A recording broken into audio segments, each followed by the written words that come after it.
గణపతే నమః, శ్రీ గురుభ్యో నమః, శ్రీమాత్రే నమః. ప్రేక్షకులందరికీ స్వాగతం. కాళాష్టమి, దీన్నే కాలభైరవాష్టమి అని కూడా చెప్పడం అనేది జరుగుతుంది. ఇక్కడ మనకి కాళాష్టమి అన్నప్పుడు మనకి ఏదైతే సమయం ఉందో, మనకి గడుస్తూ ఉందో ఆ కాలాన్ని గురించే మనకి చెప్పడం అనేది జరుగుతుంది. అయితే ఇక్కడ అష్టమి అనేటప్పటికీ మనకి అష్ట కష్టాలు అని చెప్పడం అనేది జరుగుతుంది. అంటే మనకి జీవితంలో ఎదురయ్యే అష్ట కష్టాలు ఎలా వస్తాయి? అష్ట కష్టాలు కాల రూపంలోనే వస్తాయి, అంతే కదా. మంచి అయినా చెడైనా కూడా మనకి కాల ప్రవాహంలోనే వస్తూ ఉంటాయి, కొట్టుకుపోతూ ఉంటాయి. జీవులు పుడుతూ ఉంటారు, వెళ్ళిపోతూ ఉంటారు. కాలం అలా నడిచిపోతూ ఉంటుంది. కాబట్టి దాన్ని ఆ కాలంలో వచ్చే ఒడిదుడుకుల్ని తట్టుకోవడానికి ఒక దైవ బలం అనేది చాలా అవసరం. అలాంటి దానికి, అలాంటి అష్ట కష్టాలను తట్టుకోవడానికి వాటి గురించి కూడా శత్రువులు వాడి కావచ్చు, ఏ రకంగానైనా సరే దాన్ని ఎదుర్కోవాలి అని అనుకున్నప్పుడు ఈ కాలభైరవుడి యొక్క ఆరాధన అనేది చాలా ప్రాముఖ్యత ఉండడం అనేది జరుగుతుంది. అయితే ఇక్కడ మనకి ప్రతి నెల కూడా 2 అష్టములు రావడం అనేది జరుగుతుంది. అందులో విశేషంగా కార్తీక మార్గశిర మాసాల్లో వచ్చే అష్టముల్ని విశేషంగా చేసుకోవడం అనేది జరుగుతుంది. అయితే ఇక్కడ ఈ కాలభైరవుని ఆరాధన చేయడం వల్ల ఏం జరుగుతుంది అంటే, మనకి జీవితంలో ఎన్ని రకాల యాతనలు వస్తాయో అన్ని రకాల యాతనలు కూడా తొలగిపోవడం అనేది జరుగుతుంది. ఇది ఖచ్చితం మనకి. అయితే మరి ఈ కాలస్వరూపుడు ఎవరు అని అనుకుంటే, కాలస్వరూపుడు ఈశ్వరుడే.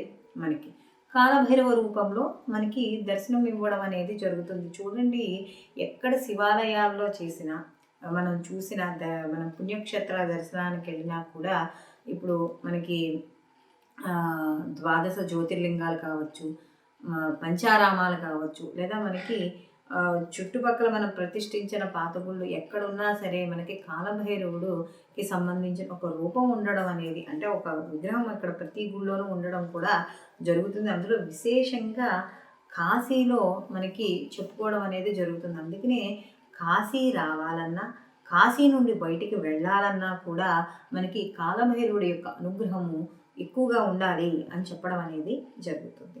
అయితే ఇక్కడ కాలభైరవుడి యొక్క ఈ కాళాష్టమి గురించి స్వయంగా స్కందుడే చెప్పాడు అని చెప్పడం అనేది జరిగింది. ఈ స్కందుడు కూడా ఎలా చెప్పాట, తన తండ్రి యొక్క శివుడు పార్వతితో చెప్తుండగా చెప్పారు అని చెప్పి ఈ స్కందుడు చెప్పడం అనేది జరిగింది. అయితే దీన్నే అసితాష్టమి అని, అలాగే ఈ అష్టమి ఎప్పుడైనా సరే అష్టమి ఆదివారం వచ్చిన రోజు కూడా చాలా విశేషము అని చెప్పడం అనేది జరుగుతుంది. ఎందుకంటే మనకి ఆదివారం అష్టమి కలిపి వచ్చిన రోజు కూడా ఈ కాలభైరవుడి యొక్క ఆరాధనకి చాలా విశేషం. అయితే మనకి భైరవుడు అంటే మనకి ఆది భైరవుడు అని, అలాగే మనకి అష్టభైరవులుగా చెప్పడం అనేది కూడా జరుగుతోంది. అందులోనే కాలభైరవుడు, ఇలా ఇన్ని రకాలతో మనకి భైరవ రూపాలు దర్శనం ఇవ్వడం అనేది జరుగుతుంది. అలాగే అసలు కాలభైరవ దర్శనమే మనకి కొన్ని అంటే నరకయాతనను కూడా తీసేస్తుంది. అందుకనే చూడండి, మనకి కాలభైరవ స్వామి గుళ్ళోకి వెళ్ళినప్పుడు ఒక బెత్తం ఇచ్చుకొని మనకి నడ్డి మీద వేస్తూ ఉంటారు. అప్పటి వరకు ఏవైతే యాతనలు పడుతున్నామో మనం చేసిన పాపాల వల్ల ఆ పాపాలన్నీ కూడా తొలగడం అనేది జరుగుతుంది. అయితే ఈ కాలభైరవాష్టమి రోజు ఏం చెయ్యాలి అంటే, తప్పనిసరిగా ఆ రోజు ఉపవాస దీక్ష చెయ్యాలి, అలాగే జాగరణ చేయమని చెప్తోంది. అయితే ఇక్కడ దీనికి ఒక కథ కూడా చెప్పారట పెద్దలు. మనకి చెప్పిందంటే, మనకి జరిగిన పురాణాల ప్రకారం రథంతర కల్పంలో ఒక ఘటన అయితే, ఒక కథ జరిగిందిట. అక్కడ ఏమిటంటే, ఇక్కడ భైరవుడు ఎలా ఉద్భవించాడు అనేది మనకి ఈ యొక్క కల్పంలో, ఈ రథంతర కల్పంలో చెప్పడం అనేది జరిగింది. ఒకసారి బ్రహ్మదేవుడి గిట నేనే గొప్ప, నేనే చాలా అంటే నాకు ఎక్కువ శిరస్సులు ఉన్నాయి అందరికన్నా కూడా అని చెప్పి ఆయనకి 5 తలలు ఉండేవి అప్పుడు బ్రహ్మదేవుడికి.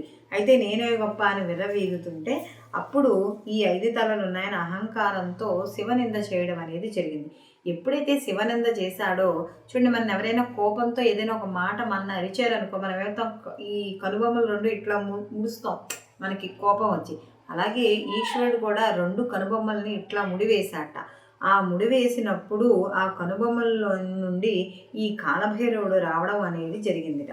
ఆయన వస్తూనే ఎలా వచ్చాట, ఆయన వచ్చిన స్వరూపానికి మొత్తం లోకాలన్నీ కూడా కంపించిపోయేట ఆ కాలభైరవుడు. అందుకనే మనకి కాలభైరవుడి యొక్క స్తోత్రం చదువుతున్నప్పుడు మనకు తెలుస్తూ ఉంటుంది.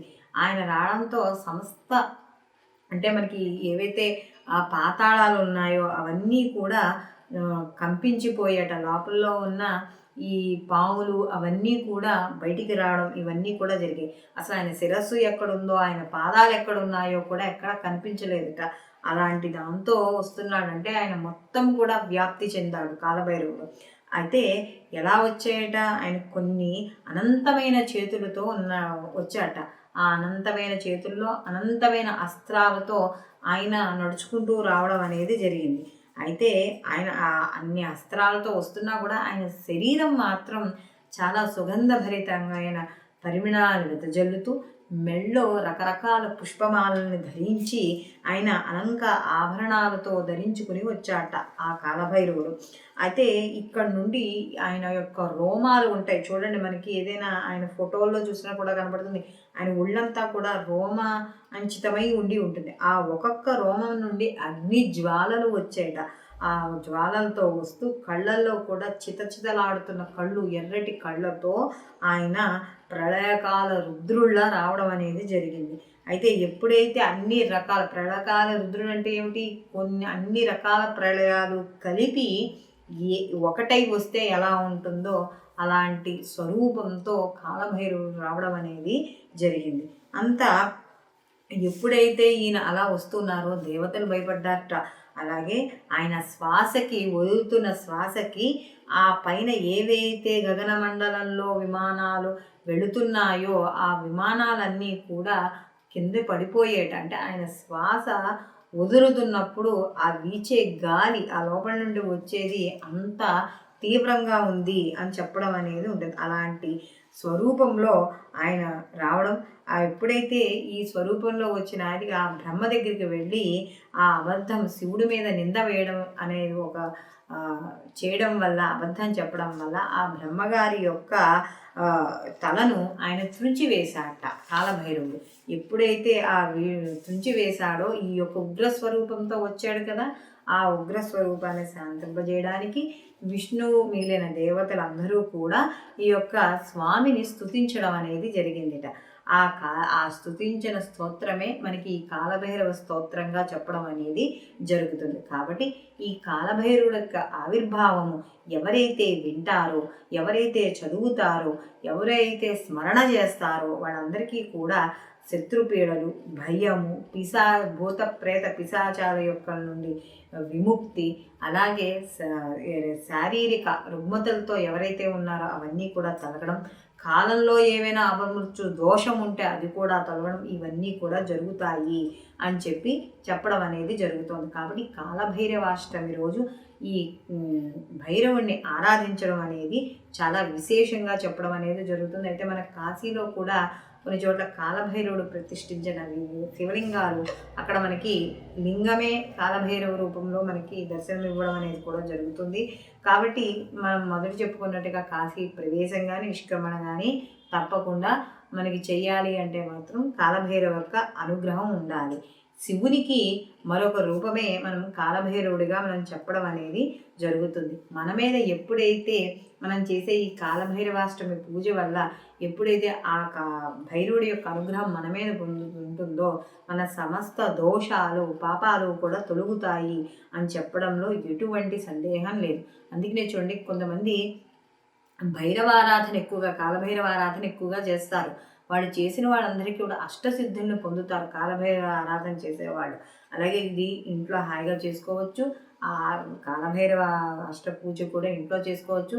ముఖ్యంగా ఈ అష్టమి రోజు కూష్మాండ దీపం కూడా వెలిగిస్తూ ఉంటారు ఈ కాలభైరవ పూజ రోజు. అంటే మనకి ఈ యొక్క బూడిద గుమ్మడికాయ ఉంటుంది కదా, బూడిద గుమ్మడికాయని 2 ముక్కలుగా చేసి, అంటే డైరెక్ట్గా కట్ చేయకూడదు, ఎప్పుడు గుర్తుపెట్టుకోండి. అందులో స్త్రీలు అస్సలు బూడిద గుమ్మడికాయని వాళ్ళు డైరెక్ట్గా కొయ్యకూడదు. ఎవరి చేతైనా ఒక్కసారి, మగవాళ్ళ చేత ఎవరి చేతైనా వెనక్కి ఒక్కసారి ఇలా కొద్దిగా వేయించి, అప్పుడు కత్తిపేటతో కానీ చాకుతో కానీ తరిగినప్పుడు ఈనుప్పులు అడ్డుపెట్టి అప్పుడు 2 ముక్కలుగా చేసి ఆ మధ్యలో ఉన్న గుజ్జు తీసి అందులో నువ్వుల నూనె వేసి పెద్ద ఒత్తులు దొరుకుతాయి కదా, ఆ పెద్ద ఒత్తులతో దీపారాధన చేసి ఆ గుమ్మడికాయ చుట్టూరా పసుపు కుంకుమ పూలతో అలంకరణ చేసి ఈ కాలభైరవాష్టమి వచ్చిన రోజు, కాలాష్టమి వచ్చిన రోజు ఇంట్లో కూష్మాండ దీపాన్ని వెలిగించుకోవచ్చు. ఇంట్లో కుదిరిన వాళ్ళు శుభ్రంగా ఏదైనా మనకి దేవాలయంలో, ఎక్కువగా దేవాలయాల్లోనే వెలిగిస్తూ ఉంటారు కొంతమంది, దేవాలయాల్లో కూడా వెలిగించుకోవచ్చు. కాబట్టి ఈ ఏదైతే మనకి ఈ కాలాష్టమి ఉందో ఈరోజు అందరూ కూడా ఆ కాలభైరవుని యొక్క చరిత్ర, ఆయనకి సంబంధించిన స్తోత్రము, ఆయనకి సంబంధించిన పూజ, ఇవన్నీ దీపారాధన ఇవన్నీ చేయడం ద్వారా సమస్త కష్టాల నుండి, దురితాల నుండి, పాపాల నుండి కూడా వాళ్ళు విడువబడడం అనేది జరుగుతుంది. సర్వేజన సుఖినో భవంతు, లోకా సమస్త సుఖినో భవంతు.